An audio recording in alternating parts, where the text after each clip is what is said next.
समाजवाद और साम्यवाद किसे कहते हैं।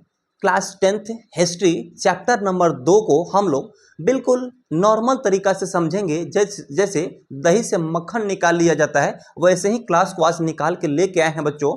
और आज हम लोग पॉइंट वाइज सभी बिंदुओं को समझेंगे कैसे। तो आइए समझते हैं बच्चों। यहाँ पे सबसे पहले तो हम लोग समझेंगे कि समाजवाद क्या है, साम्यवाद किसे कहते हैं, और साथ ही साथ हम लोग ये भी समझेंगे कि इसकी आवश्यकता क्यों पड़ी, और इस दोनों के बीच में अंतर को भी संक्षिप्त रूप में समझेंगे। और साथ ही साथ हम लोग ये भी समझेंगे कि औद्योगिक क्रांति कैसे उत्पन्न हुई, औद्योगिक क्रांति के बारे में भी समझेंगे। और साथ ही साथ मेरे बच्चे पूंजीवाद का उदय, उस समय जो है मजदूरों की स्थिति के बारे में भी समझेंगे। साथ ही साथ मेरे बच्चे हम लोग समझेंगे कि साम्यवाद की आवश्यकता क्यों पड़ी। तो बिना देरी किए जो है ना क्लास को स्टार्ट किए देते हैं बाबू। चलो यहाँ पे हम लोग देखेंगे सबसे पहला कि अध्याय 2 समाजवाद और साम्यवाद। सबसे पहले अध्याय का परिचय आपसे हम करा दें कि आखिर यह किस प्रकार का चैप्टर है, इसे हमें किस प्रकार से पढ़ना है, ठीक है ना।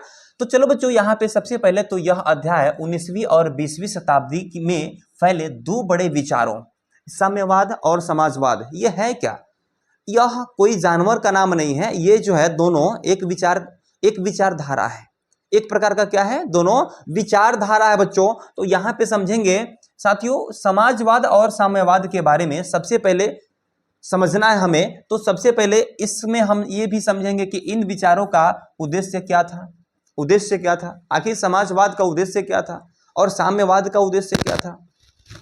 उसके बाद हम लोग यहाँ पे समझेंगे कि समाज में व्याप्त अन्याय, गरीबी और अमीरी के बीच बढ़ते अंतर को खत्म करना, इसका उद्देश्य ये था। और उसके बाद जो है औद्योगिक क्रांति के बाद पूंजीपतियों के पास बहुत धन और शक्ति आ गई, जबकि मजदूरों की हालात बहुत खराब हो गई। उस समय की चीजों को हम लोग पढ़ने वाले हैं इसमें, और पढ़ने वाले हैं उस समय की चीजों को जिस समय इसी असमानता और शोषण के खिलाफ समाजवाद और साम्यवाद जैसे विचार सामने आए, है कि नहीं।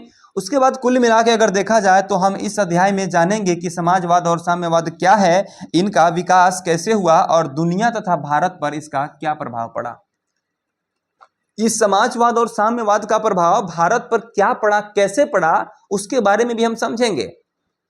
ऐसे तो बहुत सारे लोग ये जानते हैं कि राष्ट्रवाद किसे कहते हैं, जातिवाद किसे कहते हैं, है ना। लेकिन हम लोग आज पढ़ेंगे कि समाजवाद किसे कहते हैं और साम्यवाद किसे कहते हैं। वाद का मतलब लोग ये समझते हैं कि उसके प्रति प्रेम, यानी समाजवाद का मतलब लोग ये समझते हैं कि समाज के प्रति प्रेम की भावना को समाजवाद कहते हैं। लेकिन हम लोग यहाँ पे साम्यवाद को भी समझेंगे और साथ ही साथ इसके और सभी एलिमेंट्स को भी समझने वाले हैं। तो चलिए आगे हम लोग सबसे पहला चीज ये समझते हैं कि आखिर समाजवाद का अर्थ क्या है ना। तो समाजवाद एक विचारधारा है जिसमें सभी लोगों को समान अधिकार, समान अवसर और सामाजिक न्याय देने पर जोर दिया जाता है। सभी लोगों को, ध्यान रखिएगा, केवल राज्य सरकार को नहीं, सभी लोगों को। क्योंकि यहाँ पे कुल मिला के देखा जाए तो समाजवाद का उद्देश्य समाज में समानता स्थापित करना और शोषण को समाप्त करना है, केवल शोषण को समाप्त। ध्यान में रखिएगा, जानते हैं क्यों, क्योंकि समाजवाद में और साम्यवाद में थोड़ा सा अंतर होता है, उसको हम बताने वाले हैं, ध्यान रखिएगा। आइए अब यहाँ पे दिखाते हैं कि साम्यवाद किसे कहते हैं। तो साम्यवाद वह विचारधारा है जिसमें धन और उत्पाद कि सभी साधनों पर समाज या राज्य का अधिकार होता है, समाज का भी राज्य का भी। लेकिन यहां पे देखें बच्चों तो केवल सामाजिक न्याय और समान अधिकार, समान अवसर, यानी सभी लोगों का, केवल लोगों का, राज्य का नहीं। लेकिन इसमें अगर बात करें बच्चों तो इसमें राज्य का अधिकार होता है, इसमें सभी लोगों को समानता से जीवन जीने का अधिकार मिलता है। कुल मिला के अगर देखा जाए तो इसमें हम लोग क्या देखें कि सभी लोग, समाज में समानता। लेकिन यहाँ पे देखें बच्चों तो यहाँ पे कह रहा है कि साम्यवाद का उद्देश्य है वर्ग भेद और शोषण को खत्म करके एक समान और न्यायपूर्ण समाज बनाना, ठीक है। लेकिन यह यहाँ पे क्या है कि ये सरकार के कब्जा में जा रहा है, सरकार के कब्जा में जा रहा है। लेकिन ये जो है केवल लोगों के कब्जा में रह रहा है, बस इतना ही का फर्क है बाबू। इसलिए मैंने बोला कि ध्यान दीजिएगा थोड़ा इस पर। है कि नहीं। तो ये जो है सामाजिक न्याय और लोगों को लेकिन इसमें है क्या बच्चे, इसमें राज्य भी शामिल है, यानी लोग प्लस राज्य दोनों है, प्राइवेट प्लस सरकारी। आ रहा समझ में। लेकिन इसमें क्या है बच्चे मेरे, इसमें केवल प्राइवेट, लोगों को खुद में, समाज में, ठीक है ना। अब आते हैं बच्चे, समझते हैं चीजों को यहाँ पे कि आखिर इन दोनों के बीच में अंतर क्या है। दोनों के बीच में अंतर को समझते हैं बच्चों। तो यहाँ पे देखेंगे कि समाजवाद में उत्पादन के साधनों पर राज्य का नियंत्रण होता है। किसका, समाजवाद में राज्य का नियंत्रण होता है, लेकिन साम्यवाद में उत्पादन के साधनों पर पूरे समाज का सामूहिक नियंत्रण होता है, पूरे समाज का, यानी सरकारी धन के जैसे, सरकारी धन के जैसे, सरकारी धन के जैसे पूरे समूह का, है ना। लेकिन यहां पे देखिए बच्चों, तो समाजवाद में निजी संपत्ति सीमित रूप में रहती है, लेकिन साम्यवाद में निजी संपत्ति पूरी तरह समाप्त कर दी जाती है। यहाँ पे निजी संपत्ति नाम का कोई चीज नहीं रहता है। मैंने पहले ही बोला है कि यहाँ पे निजी संपत्ति नाम का कोई चीज नहीं रहता है, सब का सब क्या रहता है, सरकारी रह सकता है लेकिन निजी नहीं रह सकता है। लेकिन इसमें लिमिट रहता है कि हाँ कुछ लिमिट में सरकारी और अपना रख सकते हैं। आगे देखिए बच्चों, तो कह सकते हैं कि समाजवाद का उद्देश्य सामाजिक न्याय और आर्थिक समानता लाना है, न्याय और आर्थिक समानता लाना है। लेकिन यहाँ पे क्या है कि साम्यवाद का उद्देश्य वर्गहीन और शोषणहीन समाज की स्थापना करना है, ठीक है ना। बस इसे हम लोग साम्यवाद कहते हैं। लेकिन यहां पर जो है समाज को न्याय दिलाना है और आर्थिक समानता लाना है। लेकिन यहां पर क्या करना है कि छोटे लोगों को बड़ा बनाने की आवश्यकता है, ठीक है। और यहां पे समझेंगे आप लोग कि ये लगभग गवर्नमेंट का रीजन है साम्यवाद और ये लोगों का रीजन है समाजवाद। समझ में आ रहा है। चलिए अब इसके साथ हम लोग बढ़ने वाले हैं आगे और पढ़ेंगे औद्योगिक क्रांति के बारे में। तो औद्योगिक क्रांति किसे कहते हैं, औद्योगिक क्रांति के बारे में हम समझेंगे। सबसे पहले औद्योगिक क्रांति, जब लगातार उद्योग बढ़ने लगे अपने देश में, जो काम मजदूर कर रहे थे उद्योग करने लगा। क्या करने लगा, उद्योग, कल कारखाने, कंपनियां करने लगी, है ना। हम उसी को कहते हैं उद्योग। और औद्योगिक क्रांति का मतलब हुआ कि लगातार उद्योगों का बढ़ना। तो यहां पे समझेंगे, कह रहा है कि 18वीं शताब्दी के मध्य में इंग्लैंड में मशीनों के आविष्कार और उनके प्रयोगों से उद्योगों में जो परिवर्तन आया, इंग्लैंड में 18वीं शताब्दी के मध्य लगातार उद्योगों में वृद्धि होने लगी।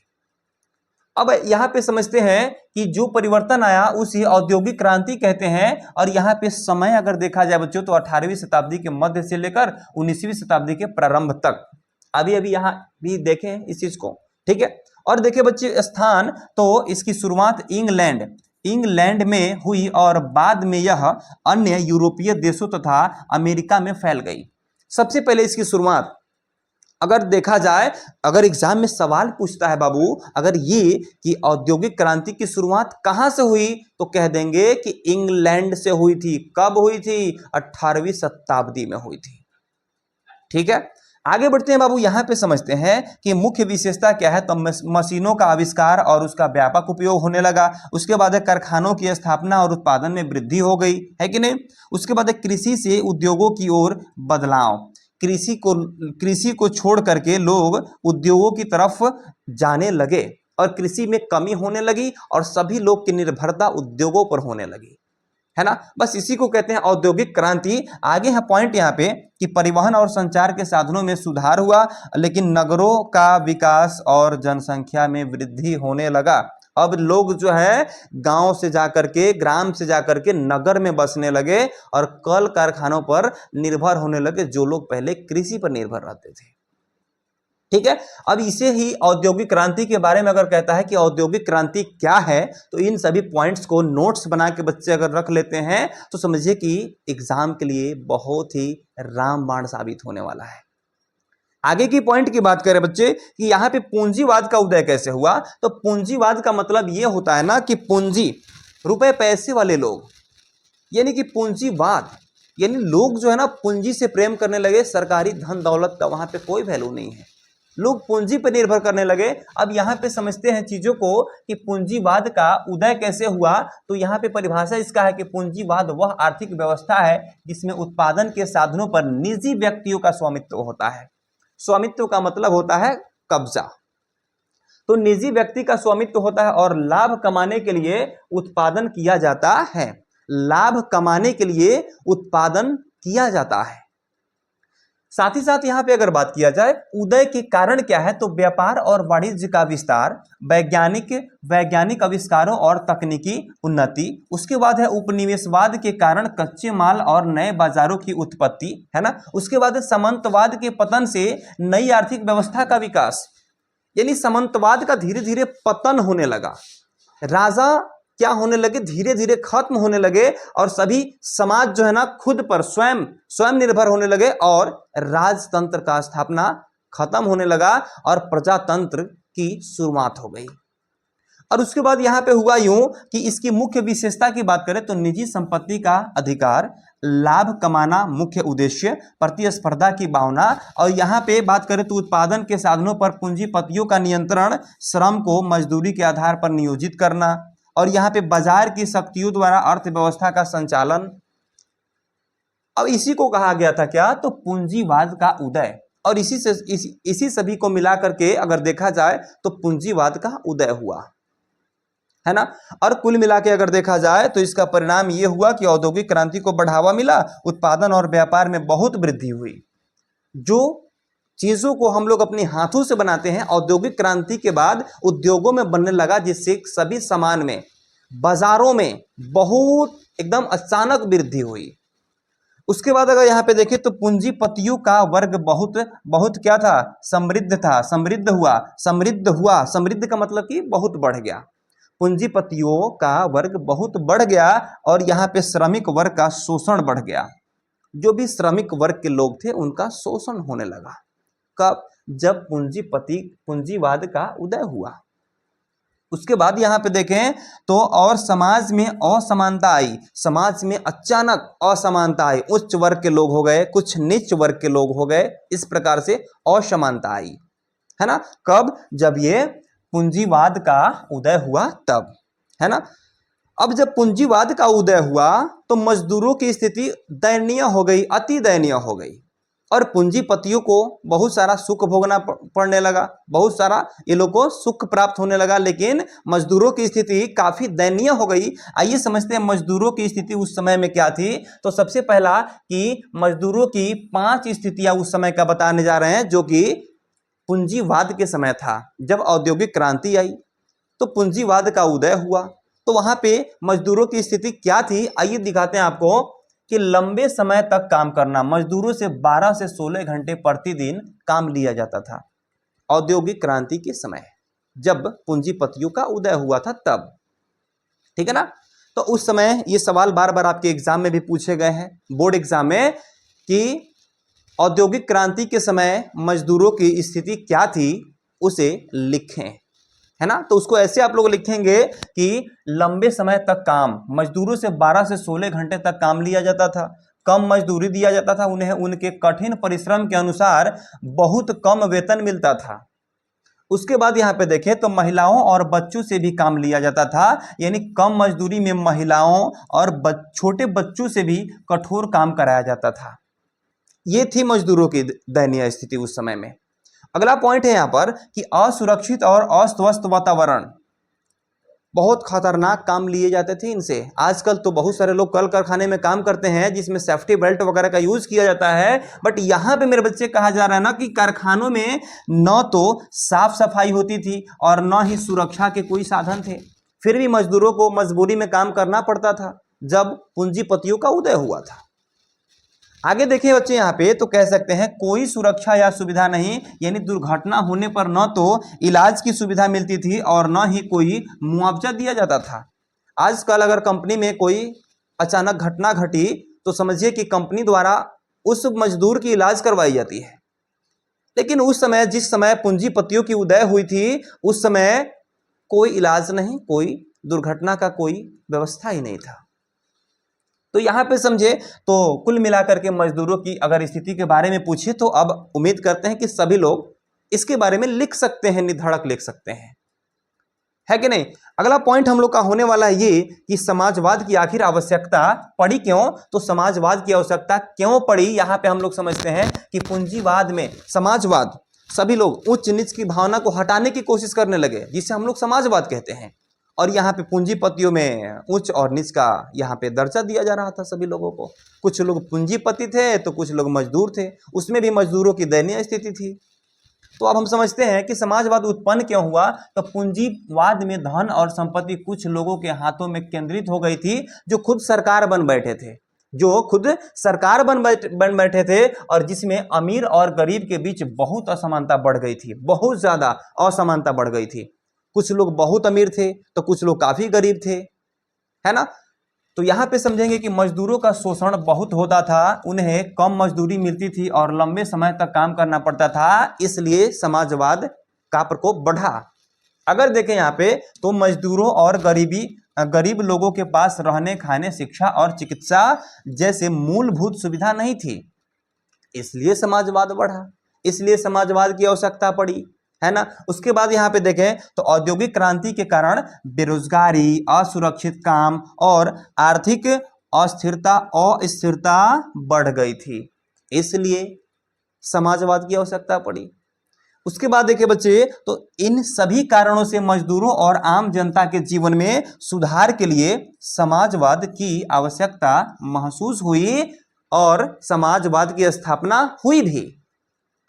और अगर सवाल आपके बोर्ड एग्जाम में पूछता है बच्चे यहां से कि समाजवाद की आवश्यकता क्यों पड़ी, औद्योगिक क्रांति के बाद समाजवाद की आवश्यकता क्यों पड़ी, तो इन सभी टॉपिक्स को अगर आप लिखते हैं, कोई एक नंबर, एक 00 पॉइंट नंबर में नहीं काट सकता है आपका नंबर, ठीक है। तो यहाँ पे बिल्कुल स्पष्ट रूप से इन सभी चीजों को लिखेंगे। स्पष्ट चेकर जो कॉपी चेक करते हैं, यहाँ पे डायरेक्ट देखेंगे कि यहाँ पे तो सर बिंदु बना के लिखा गया ना, सभी क्वेश्चन आंसर को जो है ना, सभी आंसर को बेहतर होगा कि पॉइंट बना करके आप लिखें, क्योंकि जो कॉपी चेक करते हैं अलग अलग पॉइंट्स में देखते हैं, तो नंबर की कटौती होने का चांसेस बहुत कम हो जाता है।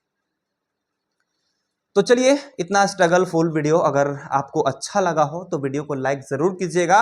और आगे हम लेके आते हैं मेरे बच्चे, अब हम यहाँ पे हम यहाँ पे देखेंगे बच्चे कि आज हम लोग पढ़े क्या क्या, आज का टॉपिक हम लोग का क्या क्या रहा बच्चों। तो आज का हम लोग का टॉपिक था, सबसे पहले तो मैंने चैप्टर का परिचय आप सभी को परिचय करा दिया कि समाजवाद और साम्यवाद कहते किसे हैं। उसके बाद समाजवाद का मैंने अर्थ बताया आपको। उसके बाद जो है मैंने आपको साम्यवाद का अर्थ बताया मैंने आपको, है ना। उसके बाद मैंने आपको बताया कि दोनों में अंतर क्या है बच्चे, दोनों के बीच में मैंने संक्षिप्त रूप में एक अंतर भी बता दिया। और अभी अभी हमने औद्योगिक क्रांति के बारे में पढ़ा, औद्योगिक क्रांति के बारे में भी हमने पढ़ा, है ना। अब अगला पॉइंट हम लोग का क्या है बाबू, अगला पॉइंट क्या है हम लोग का, तो अगला पॉइंट हम लोग पूंजीवाद का उदय, पूंजीवाद का उदय के बारे में, पूंजीवाद का उदय के बारे में पढ़े हैं कि नहीं। उसके बाद हम लोग क्या पढ़े, इस समय पूंजीवाद का जब उदय हुआ था उस समय के मजदूरों की स्थिति के बारे में पढ़े, है कि नहीं, मजदूरों की स्थिति के बारे में और इसकी आवश्यकता के बारे में भी हम लोग पढ़े कि इसकी आखिर आवश्यकता क्यों पड़ी। अब नेक्स्ट क्या पढ़ने वाले हैं बाबू हम लोग, अब नेक्स्ट हम लोग क्या पढ़ने वाले हैं, तो नेक्स्ट बाबू मेरे हम लोग पढ़ने वाले हैं प्रारंभिक समाजवादी विचारक और साम्यवादी आंदोलन, समाजवादी आंदोलन, इन सभी पॉइंट्स के बारे में हम लोग पढ़ने वाले हैं। और इसके बाद हम लोग पढ़ेंगे समाजवाद की मुख्य विशेषताएं, समाजवाद के उद्देश्य, विभिन्न देशों में समाजवाद का प्रसार और भारत पर इसका क्या क्या प्रभाव पड़ा, मार्क्स के बारे में पढ़ेंगे, मार्क्स के विचार के बारे में पढ़ेंगे, और ऐतिहासिक भौतिकवाद के बारे में भी हम लोग नेक्स्ट टॉपिक में पढ़ने वाले हैं, ठीक है। तो अगर आपको वीडियो अच्छा लगा हो तो लाइक जरूर कीजिएगा। और नेक्स्ट क्लास सबसे पहले अगर आपके पास अगर चाह रहे हैं कि सबसे पहले आप ही के पास पहुंचे, तो हमसे जुड़ने के लिए चैनल को सब्सक्राइब करके बेल आइकन को जरूर दबा लीजिएगा। तो चलिए मिलते हैं नेक्स्ट वीडियो में, तब तक के लिए सभी को tata, good bye, love you.